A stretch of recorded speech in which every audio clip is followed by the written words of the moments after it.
বাংলাদেশ গণতান্ত্রিক ছাত্র সংগঠনের সদস্য সচিব জাহিদ হাসান পুলিশ এবং সেনাবাহিনীকে সরাসরি হুমকি দিয়েছে।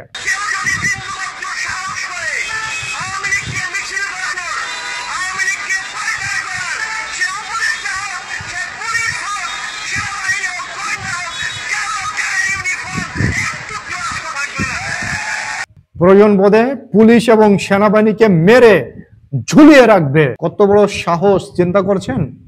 জুলাই আগস্টে যেভাবে পুলিশকে ঝুলিয়ে রাখা হয়েছিল, প্রয়োজনে পুলিশ সেনাবাহিনীকে ঝুলিয়ে রাখা হবে।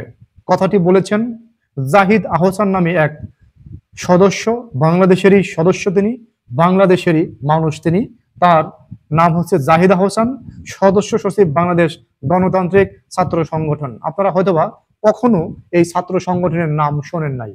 তারা সংগঠনের নাম দিয়েছে বাংলাদেশ গণতান্ত্রিক ছাত্র সংগঠন। বাংলাদেশের প্রশাসনের নাকের ডগায় বসে তারা যেভাবে পুলিশ হত্যা করেছিল, পুলিশ হত্যা করে যেভাবে ব্রিজের রেলিং এর সাথে ঝুলিয়ে রেখেছিল, সেটা কিন্তু অকপটে স্বীকার করে যাচ্ছে। এবং বর্তমান রানিং তারা পুলিশের সামনে, সেনাবাহিনীর সামনে দাঁড়িয়ে রানিং 21 তারিখের ঘটনা, 21শে এপ্রিলের ঘটনা, 21শে এপ্রিলের ঘটনা, পুলিশের নাকের ডগায়, সেনাবাহিনীর নাকের ডগায় দাঁড়িয়ে পুলিশ এবং সেনাবাহিনীকে হত্যা করে ঝুলিয়ে রাখার হুমকি দিল।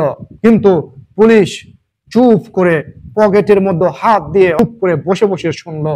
সেই সাথে সেনাবাহিনীও এই ধরনের বক্তব্যের তীব্র নিন্দা এবং প্রতিবাদ জানাই।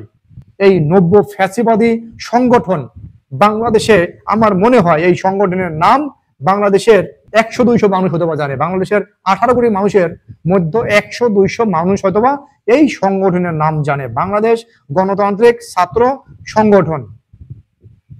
এই ছাত্র সংগঠনের এত পাওয়ার যদি থাকে, তাহলে বাংলাদেশ পরিচালনা করতেছে ছাত্র দল, সেই ছাত্র শিবির, তাদের কি ক্ষমতা একটু বলেন? তাদের কি পাওয়ার? তারা কিন্তু অকপটে স্বীকার করলো যে পুলিশ মেরে যেভাবে ঝুলিয়ে রেখেছিলাম, সেনাবাহিনী, বর্তমান সেনাবাহিনী এবং পুলিশদের মেরেও কিন্তু সেভাবে ঝুলিয়ে রাখবো প্রয়োজন মতে, প্রয়োজনে। আচ্ছা, পুলিশ এবং সেনাবাহিনী তাদের কাছে কি পানি পানি? পুলিশ এবং সেনাবাহিনী তাদের কাছে কি ছেলে খেলা মনে হয় যে পুলিশ এবং সেনাবাহিনীকে নিয়ে যে কোনো সময় যে কোনো ধরনের বক্তব্য তারা দিতে পারে? এত সাহস, এই ধরনের সাহস, এই ধরনের নেক্কারজনক বক্তব্য তারা বাংলাদেশের মাটিতে দাঁড়িয়ে, বাংলাদেশের প্রশাসনের সামনে দাঁড়িয়ে কিভাবে দিতে পারে?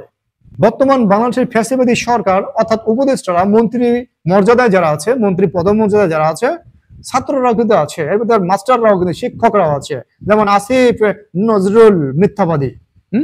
সেই মিথ্যাবাদীও কিন্তু এই ছাত্র সংসদের, এই গণতান্ত্রিক বাংলাদেশ গণতান্ত্রিক ছাত্র সংগঠনের বক্তব্যের কোনো তীব্র নিন্দা প্রতিবাদ কোনো কিছু জানায় নাই। বাংলাদেশ সেনাবাহিনী থেকেও এদেরকে, এই ফ্যাসিবাদী ছাত্র সংগঠনদেরকেও কোনো তলব কিছুই করে নেই। এটা কি বাংলাদেশের সংস্কৃতি হয়ে দাঁড়িয়েছে বর্তমান? বাংলাদেশের সেনাবাহিনীদের তুচ্ছ তাচ্ছিল্য করে যা ইচ্ছে তাই বক্তব্য দিবে, বাংলাদেশের প্রশাসনদের নিয়ে তারা তুচ্ছ তাচ্ছিল্য করে যা ইচ্ছে তাই বক্তব্য দিবে, কোনো ভিত্তি ছাড়া, কোনো কারণ ছাড়া, কোনো যুক্তি ছাড়া এ ধরনের বক্তব্য দিবে, আর প্রশাসন বসে বসে সেই বক্তব্য শুনে যাবে। প্রশাসন, বাংলাদেশের প্রশাসন ভাইদের বলতে চাই, আপনারা কিন্তু 15 বছর আওয়ামী লীগের আমলে বাংলাদেশ পরিচালনা করেছেন। 15 বছর, 15 বছরে কোনো একটা দিন এ ধরনের বক্তব্য আপনাদের শুনতে হয়নি। আপনারা বাংলাদেশের অনেক বাঘা বাঘা আওয়ামী লীগের রাজনীতিবিদদের ধরে ধরে জেলখানায় নিয়েছেন, জেলখানায় বন্দি করেছেন। শেখ হাসিনার ইশারায় বা শেখ হাসিনার আইন শাসন লক্ষ্য করে, বাংলাদেশের সংবিধান লক্ষ্য করে, বাংলাদেশের আইন লক্ষ্য করে, বাংলাদেশের আইন মোতাবেক তাদেরকে আপনি বাংলাদেশের বড় বাঘা বাঘা আওয়ামী লীগের নেতাকর্মীদের আটক করে জেল হাজতে প্রেরণ করেছেন, ইভেন কি রিমান্ডে নিয়ে কঠিন প্রাধান্য দিচ্ছেন। কিন্তু কোন একটা সংগঠন, বাংলাদেশের ছাত্রলীগ, যুবলীগ, যুব মহিলা লীগ, শ্রমিক লীগ, কোন একটা লীগ বা কোন একটা ছাত্র সংগঠন বা কোন একটা সংগঠন এই ধরনের বক্তব্য দিতে সাহস পায়নি। কিন্তু বর্তমান বাংলাদেশে হচ্ছেটা কি?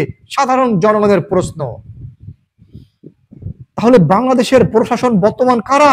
সাধারণ জনগণের প্রশ্ন। বাংলাদেশের বর্তমান প্রশাসন কারা? সাধারণ জনগণের প্রশ্ন। এই প্রশাসনকে যদি তারা বৃদ্ধাঙ্গুলি দেখাইতে পারে, তাহলে বাংলাদেশে এরা কি না করতে পারে? সাধারণ মানুষের প্রশ্ন আপনাদের কাছে, বাংলাদেশের প্রশাসনের কাছে। এই কুলঙ্গারকে এবং এই কুলঙ্গারের আশেপাশে যারা ছিল তাদেরকে অতি দ্রুত গ্রেফতার করে তাদেরকে দৃষ্টান্তমূলক শাস্তি দেওয়া হোক, অর্থাৎ তারা দেশদ্রোহীর শাস্তি দেওয়া হোক। বাংলাদেশের পুলিশ, সেনাবাহিনী এবং বাংলাদেশের প্রশাসনের বিরুদ্ধে এরা কথা বলেছে, প্রশাসনকে মেরে নাকি ঝুলিয়ে দিবে, প্রশাসনকে হুমকি দিয়েছে। রাষ্ট্রদ্রোহীদের বাংলাদেশের সংবিধান অনুসারে বিচার করা হোক এবং এদের তথাকথিত নাম সর্বস্ব সংগঠনের নিবন্ধন বাতিল করে দেওয়া হোক।